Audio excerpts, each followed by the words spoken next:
go. Say hi to Michelle. Say hi to Drew. Interrupted your meeting. No. It was well worth it. Puppy priorities. Gorgeous. What is it? Is it a cocktail? Half Cavalier, half Bichon Frise. Not Cavalier. Charles Cavachon. Cavalier. Cavachon. And you get before the security guy tells me off. You're going to go upstairs. Been upstairs. Oh, yeah. Are you not allowed dogs in? Or you're allowed? I don't know. Well, she's not really allowed down because she only had her second injection last week. Yes, you do. Yes, you do. So You gotta go back in here for your journey home. Yeah. I'm trying to escape. It's just so slippery. She's up now. She wants to be out. Yeah, man.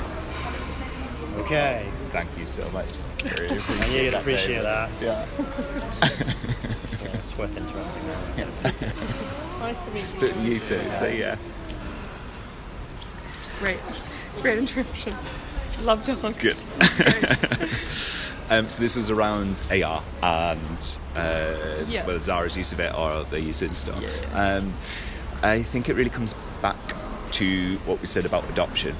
So something like AR, where you scan, a mannequin or what have you, and then you can play around with it on your phone, things like this. I think the benefit there is really about getting press and getting adoption to download your app, because that's the hardest thing really. Is people aren't used to downloading an app to go into a store, because you don't need to do that.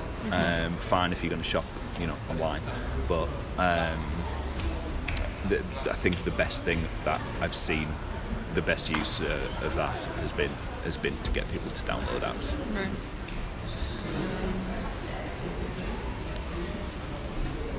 I think we've covered most of them just by talking. What is the impact on users, on the actual consumer? Are people's habits or behaviors being affected by this new technology? Is the shopping experience at all changed? I mean, aside from, getting targeted emails and stuff like that while recording their activities, is there anything else that adds to the consumer? Why would they, adapt and accept it, but then use it? Yeah, we've always found that there's a huge drop-off rate. So often we would have people visiting a store, one of our stores, very excited. They would have the tech, they would interact with everything that we had that was a specific store of the future feature, and then the next time they would visit a store, they wouldn't do any of it at all, because it really was a gimmick and there wasn't enough of a benefit to the customer, to have to come in, bring your phone out, whether it's to check into a store, accept these permissions to give, sales associates the right to see what you've looked at online. It was just an extra effort that really they didn't feel was necessary, and that would be the biggest challenge, I think, with any kind of store of the future that's trying to give a better customer experience. It's making it good enough that people would use it multiple times, and it's worth that effort. Right. And what do you think would be the most efficient or the most successful enhancement in a store, for example, other than if they're not using that, what would they use? What would they? Yeah, I think the way it's actually interesting. You'd mentioned Zara, because Zara do something really incredible, which isn't that popular yet, which is they're brilliant at managing the stock on the floor. So they know how often items sell, and they're constantly measuring this, and it's one of the ways that they use RFID to say, oh, you've had these items on a rail and they've been taken off the rail and sold really, really quickly. Therefore, there's a message goes down to people in who are doing kind of stock management, who can then bring up and replenish that rail with the right sizes of stock. And what personally I found is that that's a much better method of getting stock to a customer, which is what they're coming into store for. It's to browse or purchase. Actually just having the item that they want there is much better than having to go and either ask a sales associate or to fiddle with an app to see where the stock is, and that would be, one of the other uses of AR and beacons as well. Kind of the wayfinding around a store was much easier if it's just really clear how to get there without having to bring your phone out.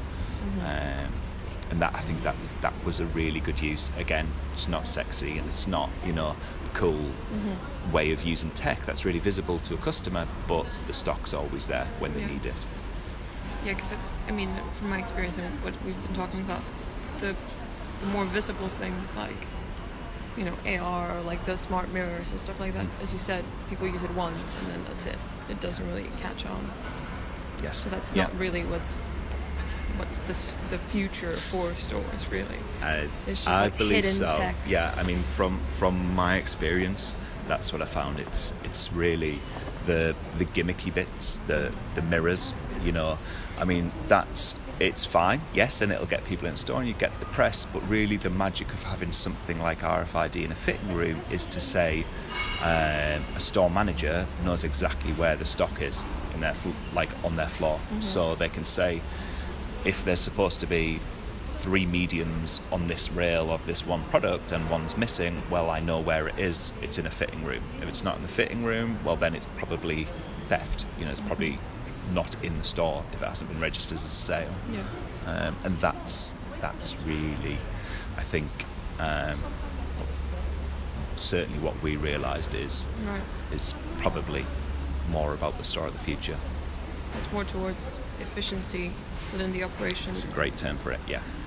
And it sounds like none of that it works for the whole like customer shopping experience. Because if it's too gimmicky and too visible, it tends to be less attractive. You think, oh, it's just a mirror or whatever. You know, it's not.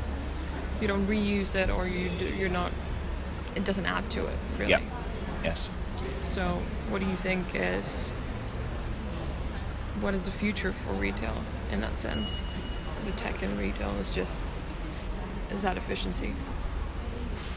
I think it has to be, and I think it'll be much more about the experience and understanding the customer experience. Now that goes into things like when you've seen kind of Bonobos and things who've done these showrooms, or if you look at some of the Chanel stores, for instance, it's much more about the store's almost an art installation, and that kind of experience, you know, really pushing the brand and what the brand's about, you know, and having people really love a brand again might be more, you know, where things are going, rather than necessarily it being your regular store on the high street that you go in and, okay, I'm going to walk out with 6 bags of, you know, clothes from Zara or what have you. Yeah. But it's a very good question that lots of us are trying to answer. I really think efficiency is certainly a big part of it. And I think the other thing that we talked about, obviously, the supply chain management is huge, and trying to reduce waste is really massive, and that's something you're slowly starting to see the use of blockchain, for instance, and allowing customers to be able to track the provenance, you know, so be able to see where a product, you know, started, where this was made, you know, even down to the designers, the fabrics used in it, what countries they were in and things. And that's kind of really interesting stuff that I think that will become more commonplace going forward. The more conscious customers are about where these products come from. I feel like they know more about their product they're buying. It's not like a random exactly thing. They know more. Yes, yeah. Well, we covered all my questions. Any other thing that you think is important within the topic? I think we've really covered it, which is I think Store of the Future is a really was a really awkward title. That's especially when we were building it, it really didn't sit well with many of us. Which was, this isn't really about, you know, the future. It's much more about what we found was, it's really about more about stores of the past, which were all about knowing your customer and being able to offer them the best service and having the products that you know that they would need ahead of time. So when they're in the store, you've already got them ready for them. It's not really about, the future. It's just about saying, okay, cool, there is some technologies which are beneficial to us. Things like, for instance, blockchain. Obviously, there's a number of ways to do that, supply chain management. But really, the wow flashing lights, I can make the air blow colder when I'm in a fitting room so it feels like I'm skiing. Those things are, I don't think there's as much place for them in a regular high street store as has been cited. Yeah, well, there's a reason why they don't. They're there for a couple months and then they're gone because it's not a sustainable thing. Yeah. Well, that's it. Okay. Yeah.